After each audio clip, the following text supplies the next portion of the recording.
മുഖ്യമന്ത്രി പിണറായി വിജയന്റെ മകൾ വീണയുടെ എക്സാലോജിക് കമ്പനിക്ക് serious fraud investigation office summons അയച്ചിരിക്കുകയാണ്. കരിമണൽ കമ്പനിയായ CMRL-ഉം എക്സാലോജിക്കുമായുള്ള സാമ്പത്തിക ഇടപാടുകൾ സംബന്ധിച്ച അന്വേഷണത്തിന്റെ ഭാഗമായിട്ടാണ് വിവിധ രേഖകൾ ആവശ്യപ്പെട്ട് സമൻസ് നൽകിയിരിക്കുന്നത്. നേരത്തെ CMRL-ലും KSIDC-യിലും നേരിട്ടുള്ള പരിശോധനയ്ക്ക് മുന്നോടിയായി നൽകിയ നോട്ടീസാണ് വീണയുടെ കമ്പനിക്കും നൽകിയിരിക്കുന്നത്.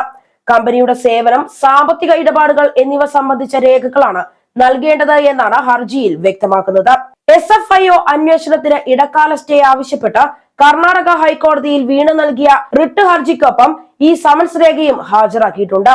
ജനുവരി 31 അന്വേഷണ ഉത്തരവ് തന്നെ റദ്ദാക്കണമെന്നും വീണയുടെ ഹർജിയിൽ ആവശ്യപ്പെട്ടിട്ടുണ്ട്.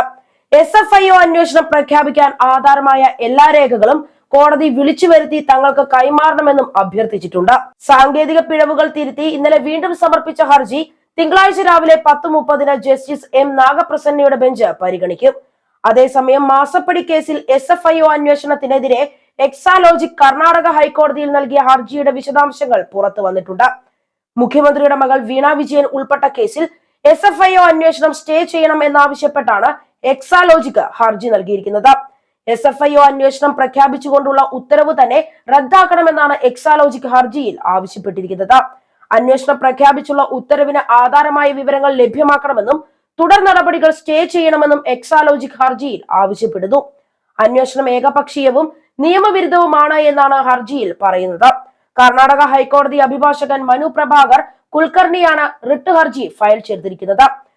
KSIDC-യിലെ പരിശോധനയിൽ SFIO 10 വർഷത്തെ ഇടപാടുകളുടെ വിശദാംശങ്ങൾ ശേഖരിച്ചിരുന്നു.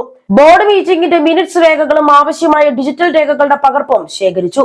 വേണ്ട രേഖകളുടെ വിശദാംശങ്ങൾ നേരത്തെ തന്നെ KSIDC-യെ അറിയിച്ചിരുന്നു. SFIO ആവശ്യപ്പെട്ട എല്ലാ രേഖകളും നൽകിയെന്ന് KSIDC അറിയിച്ചു. ബുധനാഴ്ചയാണ് SFIO സംഘം KSIDC-യുടെ തിരുവനന്തപുരത്തെ ഓഫീസിൽ പരിശോധന നടത്തിയത്. മാസപ്പടി വിവാദത്തിലെ അന്വേഷണത്തിന് 8 മാസത്തെ സമയമാണ് SFIO-ക്ക് നൽകിയിട്ടുള്ളത്. വീണ വിജയനെ ചോദ്യം ചെയ്യാനും അന്വേഷണം പിടിമുറക്കാനും SFIO തയ്യാറെടുക്കുന്നതിനിടയിലാണ് എക്സാലോജിക് കർണാടക ഹൈക്കോടതിയെ സമീപിച്ചിരിക്കുന്നത്.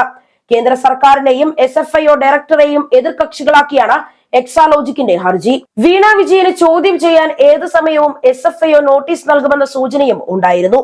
ആദായ നികുതി ഇന്റരിം സെറ്റിൽമെന്റ് ബോർഡിന്റെ ഉത്തരവും ROC-യുടെ ഗുരുതര കണ്ടെത്തലുകളും വന്നപ്പോഴൊക്കെ എക്സാലോജിക് മൗനത്തിലായിരുന്നു. 2022 നവംബറിൽ കമ്പനി താൽക്കാലികമായി മരവിപ്പിച്ചിരുന്നു. കമ്പനിയെ കുറിച്ചുള്ള ദുരൂഹതകളും സംശയങ്ങളും ഒരുപാട് നിലനിൽക്കെയാണ് എക്സാലോജിക്കിന്റെ ഹർജി. സീരിയസ് ഫ്രോഡ് ഇൻവെസ്റ്റിഗേഷൻ ഓഫീസിലെ അരുൺ പ്രസാദ് നിലവിൽ ശേഖരിച്ച തെളിവുകൾ വിലയിരുത്തുകയാണ്. KSIDC-യിലും CMRL-ൽ നിന്നും ശേഖരിച്ച തെളിവുകളാണ് വിലയിരുത്തുന്നത്. ഇതിൽ KSIDC-യിൽ നിന്നും കാര്യമായ വിവരങ്ങളൊന്നും തന്നെ ലഭിച്ചിട്ടില്ല. എന്നാൽ CMRL-ൽ നിന്നും കിട്ടിയത് ഞെട്ടിക്കുന്ന വിവരങ്ങളാണ്. ഇത് വീണ വിജയന്റെ എക്സാലോജിക്കും CMRL-ഉം തമ്മിലെ ഇടപാടിലെ ദുരൂഹത കൂട്ടുകയാണ്. ഈ സാഹചര്യത്തിൽ വീണ വിജയനെ ചോദ്യം ചെയ്യേണ്ടതുണ്ട്. നോട്ടീസ് നൽകി ചോദ്യം ചെയ്യാനാണ് സാധ്യത. ഈ നോട്ടീസ് നൽകാനാണ് വീണ വിജയൻ എവിടെയാണുള്ളത് എന്ന് കേന്ദ്ര ഏജൻസികൾ കണ്ടെത്താൻ ശ്രമിച്ചുകൊണ്ടിരിക്കുന്നത്. കർണാടക കോടതിയിലെ ഹർജിയിൽ മാസപ്പടി വിവാദത്തിൽ ഗുരുതര വെളിപ്പെടുത്തലുമായി സീരിയസ് ഫ്രോഡ് ഇൻവെസ്റ്റിഗേഷൻ ഓഫീസ് രംഗത്ത് വരുമെന്നാണ് വിലയിരുത്തൽ. CMRL-ലുമായി ബന്ധപ്പെട്ട് ചട്ടവിരുദ്ധമായ ഇടപാടുകൾ നടന്നതിന്റെ തെളിവുകൾ SFIO-ക്ക് ലഭിച്ചതായാണ് വിവരം. രാഷ്ട്രീയ പാർട്ടികൾക്കും വ്യക്തികൾക്കും നൽകിയ പണം സംബന്ധിച്ച കണക്കുകൾ അന്വേഷണ സംഘത്തിന് ലഭിച്ചിട്ടുണ്ട്. മാസപ്പടി കേസിൽ സാമ്പത്തിക ഇടപാടുകളുടെ രേഖകളാണ് പ്രധാനമായും അന്വേഷണ സംഘം പരിശോധിച്ചത്. വിവിധ വ്യക്തികളുമായും സംഘടനകളുമായും നടത്തിയ സാമ്പത്തിക ഇടപാടുകളുടെ രേഖകളാണ് പ്രധാനമായും പരിശോധിച്ചത്. രാഷ്ട്രീയ പാർട്ടികൾക്കും വ്യക്തികൾക്കും നൽകിയ പണം സംബന്ധിച്ച കണക്കുകൾ അന്വേഷണ സംഘത്തിന് ലഭിച്ചതായാണ് സൂചന. എക്സാലോജിക്കുമായി നടത്തിയ സാമ്പത്തിക ഇടപാടുകളുടെ വിശദാംശങ്ങളും സംഘം ചോദിച്ചറിഞ്ഞു.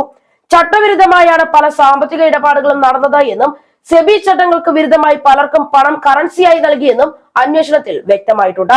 കമ്പനിയുടെ സാമ്പത്തിക സഹായം സ്വീകരിച്ചവരിൽ നിന്നും വരും ദിവസങ്ങളിൽ അന്വേഷണ സംഘം വിവരശേഖരണം നടത്തും. ഇതുവരെ ലഭിച്ച വിവരങ്ങളും രേഖകളും വിശകലനം ചെയ്ത ശേഷമായിരിക്കും തുടർ നടപടി സ്വീകരിക്കുക. ഈ ഘട്ടത്തിൽ ആദ്യം വീണ വിജയനെ ചോദ്യം ചെയ്യാനാണ് പദ്ധതി. സീരിയസ് ഫ്രോഡ് ഇൻവെസ്റ്റിഗേഷന്റെ അന്വേഷണത്തിൽ വീണ വിജയൻ കുടുങ്ങുന്നില്ല എന്ന് ഉറപ്പിക്കാൻ ഒരുക്കിയിരിക്കുന്നത് വിപുലമായ സംവിധാനമാണ്. സെക്രട്ടേറിയറ്റ് കേന്ദ്രീകരിച്ച് സ്ഥിതികൾ നിരീക്ഷിക്കാൻ ക്രൈസിസ് മാനേജ്മെന്റ് സംവിധാനമുണ്ട്. ഇതിനൊപ്പം കൊച്ചിയിൽ ക്വിക്ക് റെസ്പോൺസ് ടീമും ഉണ്ട്. ഡൽഹിയിലും കരുതൽ സംഘമുണ്ട്. AKG സെന്ററിൽ റെയ്ഡ് നടക്കുമെന്ന അഭ്യൂഹം ശക്തമാണ്. പാർട്ടി ആസ്ഥാനത്ത് കേന്ദ്ര ഏജൻസി എത്തുന്നതിനെ തടയാൻ അവിടെയും പ്രത്യേക സംവിധാനമുണ്ട്.